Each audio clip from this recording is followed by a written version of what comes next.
this feeling of not knowing who they were and kind of going through their autism diagnosis and coming out as non-binary and like all of this kind of self-discovery and self-growth was making them reflect back on their life and on childhood and how them being autistic has really affected all of these facets and kind of stifled them self-identifying throughout all of these years, and they've never known why.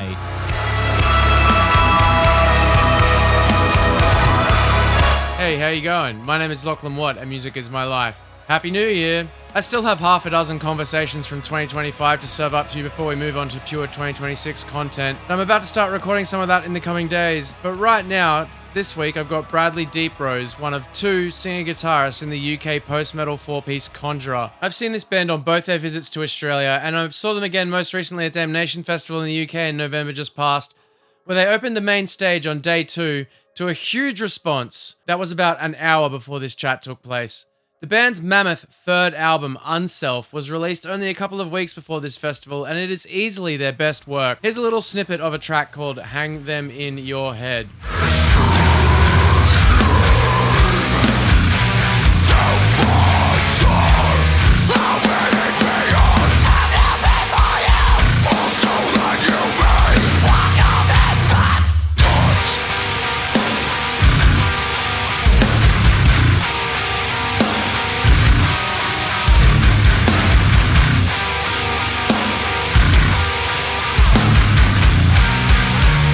Conversation, Brady explains the neurodivergent transgender journey of self-discovery that his riff partner Danny Nightingale was going through when wondering what to write about on this record and all the social and political rage that goes with it. Still to come from day 2 of Damnation Festival are episodes with Author and Punisher, Coil Guns, and Pupil Slicer, so please chuck the pod a follow if you're interested in catching any of those when they drop. My name is Lachlan Watt, music is my life, and now I'm going to drop you right into my conversation with Brady Deeprose of Conjurer. Cheers.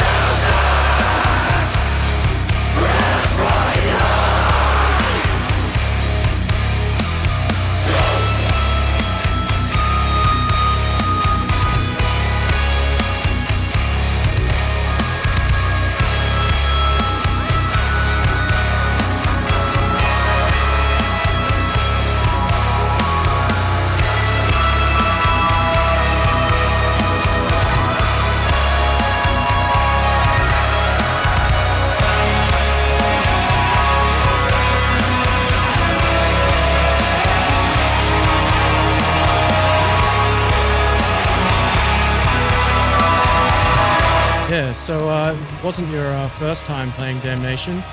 It was our third.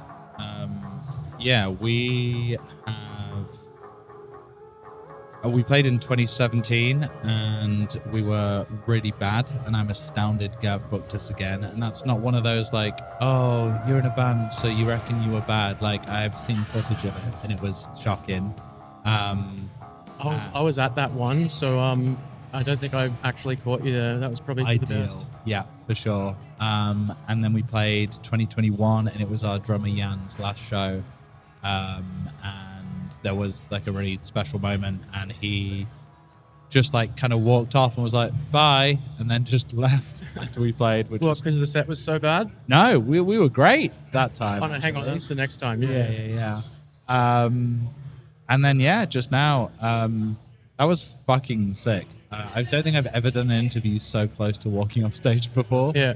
But yeah, no, it was that was the biggest production we've ever done. Graduated to the big boy stage. Yeah, exactly. Gav strong-armed us into doing it. We were going to play on one of the smaller stages a little bit later, but he was really keen to make it happen. So it was amazing. Like, it was proper like stuff that you dream about when you're a small child kind of vibes. Yeah, and the crowd was really getting into it. Huge response, bit of a pit going. Just fantastic for, like 12:30 in the afternoon. First band on the big stage. I'd say that's potentially the most sober crowd we will ever play to in our lives. So you're in the middle of a bunch of headline shows otherwise, right? Mm-hmm. How's it been going so far? It's been cool. It's tough as a British band going over to Europe if you don't play metalcore. trying to kind of like build a profile out there. Like we don't go as much as we should or need to, so it's always a little bit nervy going to do European headline shows. We don't know how it's going to go, and every time we're always surprised at how positive it is. From like night one, people were coming out. They've been so responsive to the new material, especially, which has been really fulfilling. It's felt great, and we had a couple of days off either side of Damnation. We played the secret set on the pre-show on Friday, and here we are. Damnation got tomorrow off, so we're going to get very drunk today, and then day one of the UK leg on Tuesday. It goes. What were your highlights from the festival yesterday? Portrayal of Guilt, Yeah, obviously, right? It was the last time I saw them was opening for Thou at the Underworld in Camden, and it was like, how is this going to translate to an arena? And they crushed it, so that was great. I saw them. I saw Dim Skewer, who they clashed with, so I did a half and half on that. Another really sick new band I think it was their third show, and they sounded fucking amazing. And obviously Death Heaven, it's Death Heaven. If you get a chance to see him, you've got to. Yeah, they were incredible yesterday. I really loved hearing the new songs live. Yeah, me too. I feel like that new record is so kind of like almost like a greatest hits of Death Heaven. It feels like it just takes all of those different elements and just coalesces it in a way that I might be my favorite. I don't know. I was talking about it with George yesterday, and basically it was like the album where they sort of decided to lean more into their strengths as opposed to experiment. Yeah, and it's like, oh, you're just like hitting it hard, Yeah, I love that. Who about you? Who did you see that you loved? Gario was fucking unreal. I was finally in bed seeing them at that point, but yeah. Death Heaven was sick. Who else did I see yesterday? I definitely saw a few other bands, but I'm blanking pretty fucking hard right now. I really put you on the spot there, the man that's finally had a night's sleep. Dead Guy was super sick. Yeah, they were sick. I saw a bit of Necrot before that. It's tough as fuck. You've had a lovely day. So let's talk about your music. Okay. And your new record. What type of word is like Unself? Is it like an adjective or a verb? And what does it mean to Conjurer? I think Unself kind of has a few different meanings. It was a concept that Danny came to us with pretty early on in the writing process, and they were like really identifying with this feeling of not knowing who they were and kind of going through their autism diagnosis and coming out as non-binary, and like all of this kind of self-discovery and self-growth was making them reflect back on their life and on childhood, and how them being autistic has really affected all of these facets and kind of stifled them self-identifying throughout all of these years, and they've never known why they never felt comfortable in these scenarios, or why they never fit in, or why they never made friends the same way that everyone else does. And so Unself really speaks to that kind of self-realization. And for us, the way that the record shook out then takes a look at a lot of different societal issues and situations that we're not really speaking about. Kind of our perspective is what it is, but that's not what the focus is. The focus is on removing the ego and speaking to people and connecting with people over things that we believe are really kind of shared truths, like human rights and fucking capitalism and all of these things that are either being restricted or ruining people's lives for no reason. So we wanted to, this record does go way more personal than anything else, but we wanted it to be less about us and more about what we're speaking about. So is it more Danny that was leading the lyrics on this than yourself? It was funny because we, especially like the song "Let Us Live," which was the kind of trans rights ballad, as we kind of referred to it. That was an idea that I had been, kind of getting stuck in Twitter rabbit holes for weeks, just seeing all of this kind of vitriol, especially in the UK. It's fucking horrible towards the trans community, and just really trying to understand where it comes from. I'm like, why are you spending your free time when you could be hanging out with your family or having a pint with a friend, or just like living your life in a nice way, and you're just spending it abusing strangers on the internet? And I was getting really fucking depressed about this, like just seeing it all the time on social media. And I went to Danny and I was like, hey, I'm feeling this kind of way about this.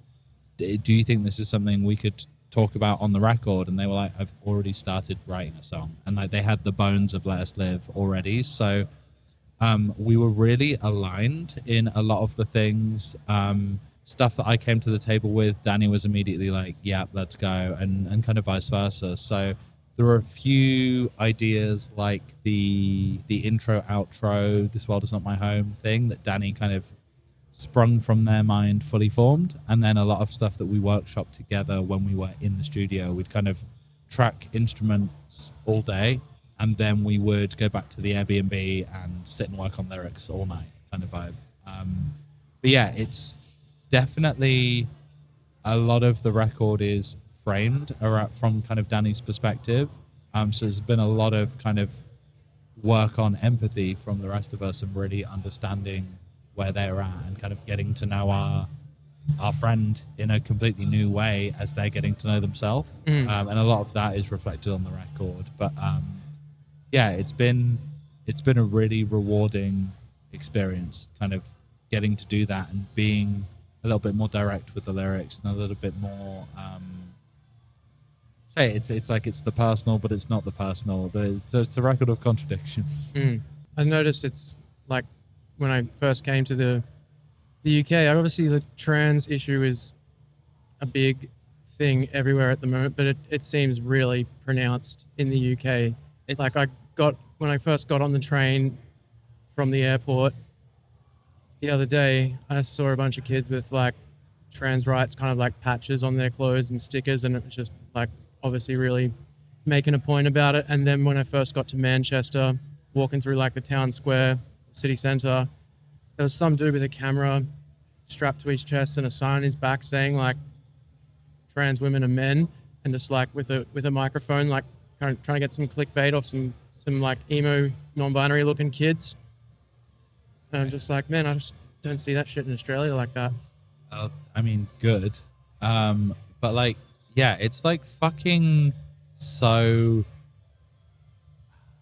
I mean, that's the whole point of that song, is like, what is it that fucking hurts your brain so much that someone wants to live their life in a different way to what you understand? Like, it's the same with immigrants. It's the same with people of different faith. It's the same with any kind of non-white cis normative conformity. It's just not your fucking business. Like for a long time before I kind of really, I grew up in a small white town in the middle of the UK without any non-white people my entire life. Like that was how I grew up. And even if I didn't understand other cultures, and if I didn't understand different sexualities or anything like that, gender identities, whatever it is, I realized really early on that it's okay to not understand, as long as you are accepting and let people live the way they want to live. And you especially getting into music, you grow and you tour and you meet people from different cultures, and you meet people that are not just cis white men. And like through being in this band and kind of traveling all over the world, I have been able to grow and learn and kind of get out of that small town mindset that I wasn't brought up with. My parents were very progressive, but it was like surrounding me, so I really, all of us are just like, it's fucking insane that you would put any second of effort into persecuting someone else for no reason. Like, it's all fucking nonsense, and that I don't. There's no other perspective. Like, I'm not a super fucking militant left wing person. Like, I'm left wing, but I'm not like, calling to have people killed in the streets. But I am like, trans rights are human fucking rights. Like, people of other faiths should be able to practice their faiths and live however they want. People of other skin colors are welcome in this fucking country. Like, it is fucking mind blowing the lack of acceptance that I see. And like you say, like, coming to this country and that being your first impression of what you're getting is deeply fucking embarrassing for Like, do you us. think it sort of has blown up here as a result of like J.K. Rowling stuff, or was it a big thing before that? I think it has, as kind of politics, especially kind of informed by the US, are getting more and more divisive. I think that kind of stuff is ramping up. But it's like, it's all of the people in power are just stoking all of this fucking division. Like, don't get me wrong, I see that shit happening, and I understand that they want people at each other's throats over social issues to keep control and to all of that shit. But it's like, okay, just because that's what it is doesn't mean that people who identify differently to you don't deserve to fucking live their life unbothered. Yeah, totally. It was, it's such a, it's one of those things that should be such a non-issue that it is like mind-blowing that, oh, this is what we're talking about. People being able to go for a fucking piss. Like, how is that the talking point and not children that are fucking starving and, people that don't have anywhere to sleep every night? Like, how is this the thing that we're having to fucking fight for? It's crazy. So yeah, I think that I would love for people that are out there harassing teenagers for clickbait to be maybe volunteering at a fucking soup kitchen or something more valuable with their time. That's mental. Do you think like having these issues to sing about is what has really helped make Unself feel like such a powerful and natural record? I think yes. Like, we've always sung about stuff that we're passionate about, and there's been a lot of personal stuff, but it's been so like veiled in metaphor and kind of, we love all the old English like poetry and language and all that kind of stuff, and it's all we played the first album on Friday in full, and just singing some of those lyrics, I was like, man, we were like on one on this. And now we were just like, if we're gonna speak about real things and things that actually affect other people, and it's not just all internal, it doesn't feel right to like hide that. So we were like, we're gonna be more direct. It's still verbose, it's still like, to me, feels like Conjurer lyrics, but it is like, I don't want someone to misconstrue what I'm saying when I'm talking about other people's rights, Yeah. So More to the point. Yeah, for sure. I do think that has helped the record have that kind of impact. And it's like, oh shit, Conjurer do have stuff to say, and they do have, a viewpoint and something that this music is more than just art for art's sake, Yeah, and it really does just feel like a very, very organic record, like particularly in comparison to Pathos. It just feels like it's all just come together sort of really nicely, whereas I feel like Pathos felt a little bit more stilted or something. I think that claustrophobic is the word that I've used a lot, and in talking about it, like, it kind of made sense because we were touring Maya relentlessly, didn't stop, and then it took the whole world to shut down for us to stop touring, and we were like still getting offers for the following years. So we went into lockdown. We made this record, Pathos, in lockdown. It was all written remotely over Guitar Pro, over Zooms, over, I was in another country for a lot of that kind of process. So we then went and recorded during lockdown, and it was tense. We didn't have enough time. We were kind of locked in these small spaces. I think all of that impacted how the record sounded, and how it felt. And then we go and play it live, and we were like, oh shit, we've not played these songs in a room together before. So it was like a whole new experience trying to do that. So kind of as a result of that, Unself, going into it, we were like, we need to make this feel good. So you went back to basics a bit, was it? A little bit. We did a lot of pre-production. We did 2 full weeks in Manchester with Joe, who produced the record, and it was getting in a room, playing all the ideas that we'd been kind of demoing, and like just playing them and making sure that as much as it sounded great, it felt great to play. And then going into the studio, it was, we'll book a full month, we'll do a full week of drums in a really big, spacious room, and just focus on everything feeling good, and giving ourselves a bit more time to experiment in the actual studio. And I think all of that really feeds into the vibe of what the record is. And yeah, space, organic, all of these were like kind of the words that we were using in and around the studio. And it's speaks to that this is the happiest I've ever been with production for us. Like, I feel like this actually sounds like the band now. And I had kind of, I love everything that we've done. I love, but I look back on the records and I see like the things I wish I could change, or the arguments that I lost, or all of the little things that like Little riff wars you have with your bandmates. Yes, exactly. And all the little things that bug you, and I'm like, oh, I wish this did that, all that.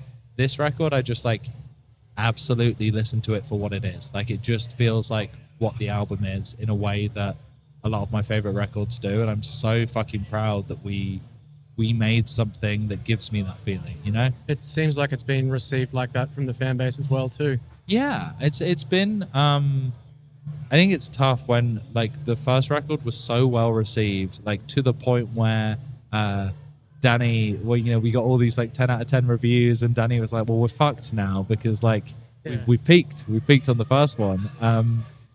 But it's been really like a point of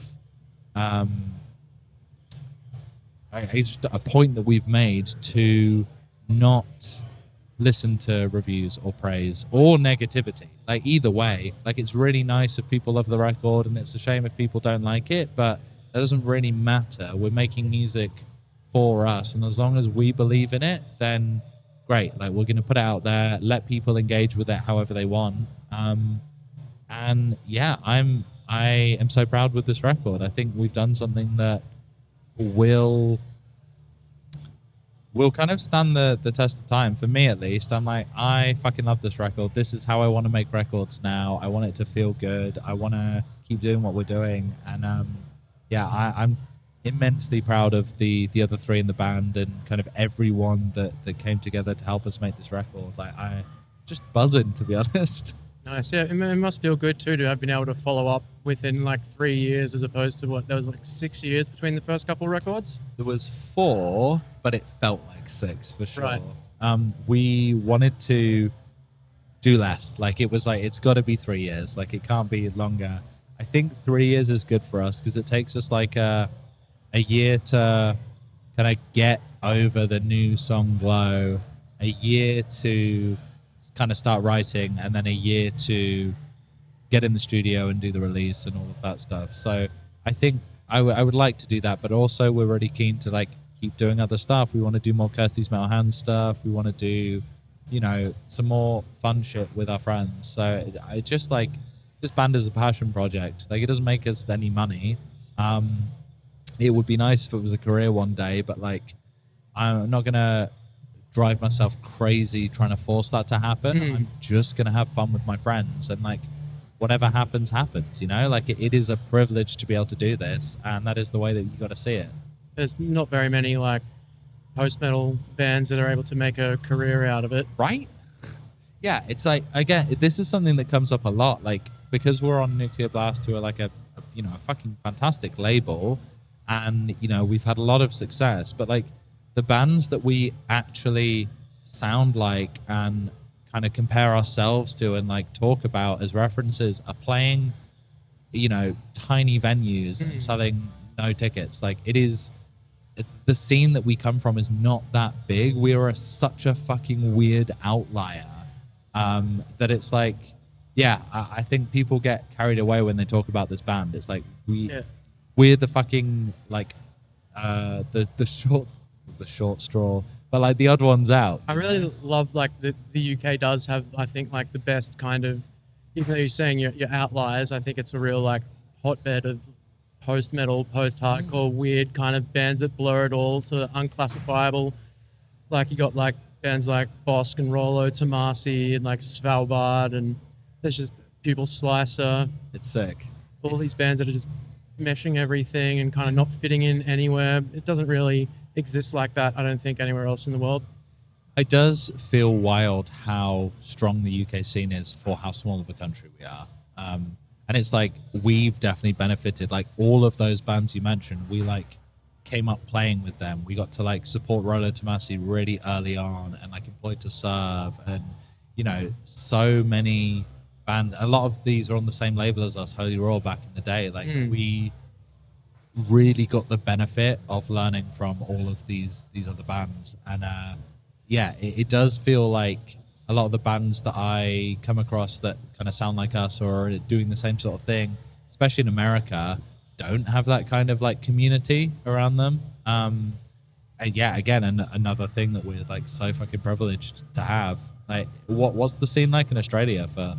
There's not really a lot of bands that do the sort of similar kind of thing. Like I feel like my band Run, we're one of those bands I think that sort of blurs the lines a bit, but we don't. I don't really feel like we have too many peers in that regard, and we don't like. I can't really find shows that are like uniform in that way. Like we'll be playing with metalcore bands or playing with like death metal bands. Like there really isn't a huge amount of weirdo no man's land bands. I feel like Low are the only. There's Low, We Lost the Sea. Like there used that whole collective in Sydney. There used to be a whole bunch of bands that kind of came from that same kind of crowd that was probably the closest thing Australia ever had to what you guys have over here. Yeah, again, we're so fucking lucky, and it was like endlessly inspiring to, you know, we supported Employed to Serve, we've supported Svalbard, like all of those bands. We were like the local opener for their shows when they came to the Midlands. So yeah, it's been it's such a cool thing to be a part of, and I don't think any of us in the UK appreciate it as much as we should. Can understand what you were sort of saying before about the perception, because like from looking at it from overseas, like the bands all get a lot of love from like Kerrang and Metal Hammer, and then you're all on labels like Nuclear Blast and all that, and then you come over here and, as you say, the band's playing to like 100 people. Yeah, I think that's the trick. Like we're getting compared to like a Silosis or a Bleed From Within, or like these like way more mainstream bands that are like doing big stuff, and I'm like, yeah, that's not us. That's not our scene. That's not something we've ever aspired to. Like we've not ever really aspired. We've just wanted to make that. We had like a set of goals when we first started, which was to record an album, play the Underworld in London, and maybe one day put a record out on Holy Roar Records. And we did all of those on our first album cycle. So like we're done. We could end tomorrow and be like, everything from here's a bonus. Literally. Yeah. And that's the attitude and that's the mindset. And it is like, as long as we're having fun and enjoying it, we will keep doing this forever. But that's what it is. It's about having fun. It's about making art that we're passionate about. It's about making community. It is about making friends. It is about traveling and getting to like experience other cultures. Like all of the really fucking cool shit makes it worth how expensive and bullshit it is to be in a band, as you know, like but yeah, like it is, the UK scene is something that we're so proud of, but I think perspectives on it are a little skewed from outside maybe. Yeah, definitely. How did you guys go down with the Make Them Suffer audience on that most recent tour you did with them? Mixed to poor, I think.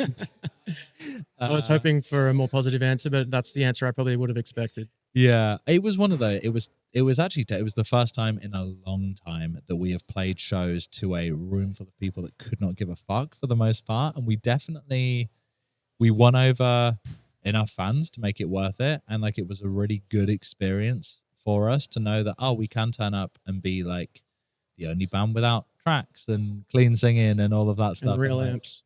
Yeah, right.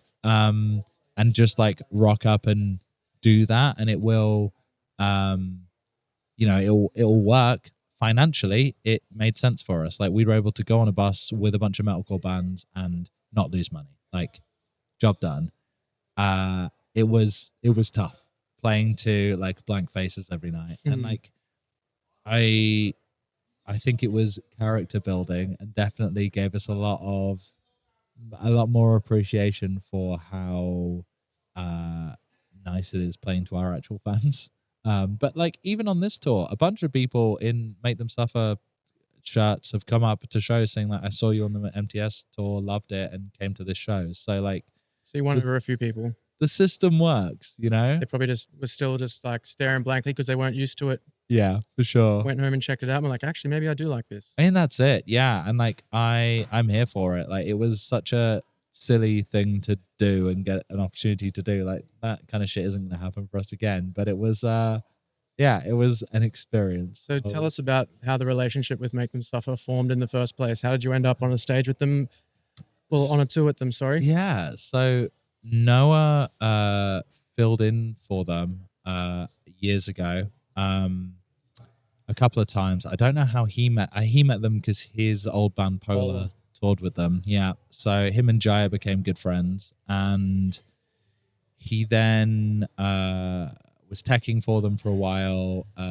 Jaya then came and filled in for us at Dark Mofo. And I was telling him, yeah, I TM and stuff if you ever need anyone. And he just called me up the following year and was like, yeah, you're a TM. Can you do our Euro festival tour? And I was like, yeah, sure. Yeah, whatever. And then I get the offer through and it's like a full month. It's all the massive European festivals. I was like, oh shit, I've never TM'd anything like this. I got to learn how to do my job. Yeah. And did so. And it was great. Had a great time. They were really stoked. I became their de facto TM merch person. And then this tour came up. I was actually out on the road with them and they were like, there's a support slot left. Should we just get Conjurer to do it? And we were just like, I mean... So you lost your TM job? Well, I actually ended up guitar teching. So I would play and then get changed and then tech for the MTS set every night. Noah was also drum teching for them. Connor was doing our merch and Danny was going absolutely mental on their own, trying to hold it together. So we were... it was a very testing tour for us. I don't think I will ever play and work another tour again. It was too much. Tough. I've done it a bunch and pretty over it. Yeah, exactly. So that was it was intense. But again, they're just kind of become very good friends of ours. So and Jaya filled in for Conjurer once too, right? He did, yeah. Dark Mofo. That was wild because we didn't even get a full rehearsal with him. He just turned up and absolutely crushed it. It was that was Noah's first quote unquote official show with us on drums, and that was unbelievable. What happened to your bass player? How come he couldn't come down to Tassie? It was a work thing, and he would have had to have flown, landed day of show, and left the next day. And he was like, I can't quit my job over one show. Yeah. We were like, yeah, fair enough. And he was like, well, like I'll do it if you want, but if Jaya's keen, just do that. So yeah, it was a nightmare all the way around because I'm pretty sure I had COVID the week before and I was still fucked by the time I got there. So I spent 4 days in bed, woke up on the last morning, played the show, had a couple drinks, flew home the next day. So I feel like I didn't get the true Dark Mofo experience. Well, it's good you didn't get COVID a couple of days later, like half the rest of the lineup did. Literally, yeah. We were recovering from it, I think, when it came in. But yeah, it was unreal. Like, what an amazing cultural institution to have over there. Like, it is unlike anything we've ever done. You know, we've played a lot of incredible festivals, but to have something that feels so special is and like so remote as well. Like, you must be buzzing that it's back. Yeah, it was really sick this year. It's definitely my favorite festival in the world. Who played from the metal world this year? I should know this, but once again, I am blanking. I respect that so hard. What, the fact that my memory's fucking cooked right Because now? mine is as well. If you ask me who I saw last, I don't know, fucking yesterday, I remember a couple of bands, but like, yeah. All right, I Baroness actually was the first, an Imperial Triumphant. hell yeah. See, we're back in the room. Yeah. That's fucked. That was sick. I believe it. In that big warehouse again. No, it was like just in the Odeon Theatre. I'm not sure if you went to any events there when you were there. That big warehouse, like heavy music event thing, that was just a once-off, unfortunately. So it's just sort of back to individual shows. Heard. But yeah, That was sick. what's next for you guys now? Yeah, bang out this UK tour this week. I think we're taking a month off to like chill because it has been full on this year so far, and then we are working on going to the US. We're working on coming back to Australia. We're working on going to Japan. We've got like, we basically just want to get out there and play this record for as many people as possible. So it is all kind of behind the scenes stuff at the minute, but hoping that we'll have a really busy year next year. Is the plan. Yeah, sounds like you're gonna. I think the record will give you the fuel to do it. I hope so. Yeah, we're all getting slightly sick as well, as I'm sure you can tell. But yeah, no, it's it's been so nice to focus on putting this record out and get out here and playing silly gigs like today. Well, who else are you keen to see today? Today, Armin Ra are going to be the highlight, obviously. And Napalm Death as well. Last time I saw Napalm Death, we opened for them in somewhere in Texas, and I got absolutely rat-assed and kept making Danny throw me up to crowd surf, and then passed out in the back of the van when we were meant to be loading out. So, I hope you don't repeat that tonight. well, we'll see. We've already loaded out, so I think I'm free and clear. Yeah. Nice. But yeah, no, I think Napalm Death in that room, unreal. It's gonna be silly. Fuck yeah. Well, I'm going to go watch Coil Guns now. So, Hell yeah. anything else you want to say before we wrap it up, Brady? Oh, no, it's been a pleasure catching up. And people, is your listenership mostly in Australia? Yeah. Hell yeah. Hopefully after this trip, it'll pull in a bunch more people from the UK once I start publishing all these episodes in like probably 7 or 8 weeks. There you go. Well, if you haven't yet bought our album, we have a store up,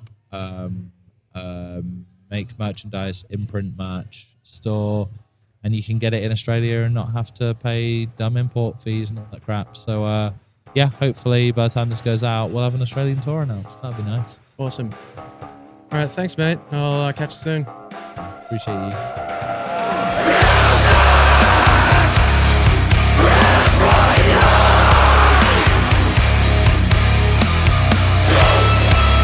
Thanks for listening to Music Is My Life. This podcast is self-produced by me, Lachlan Watt. I'd like to thank Audio Technica Australia for providing the high quality equipment that has made this possible, as well as Patrick Galvin at Hollowbone Studio for the design. The killer theme music that you are currently hearing was written by the legends TJ Cowgill and Sam Saljuki. Catch you in the next episode.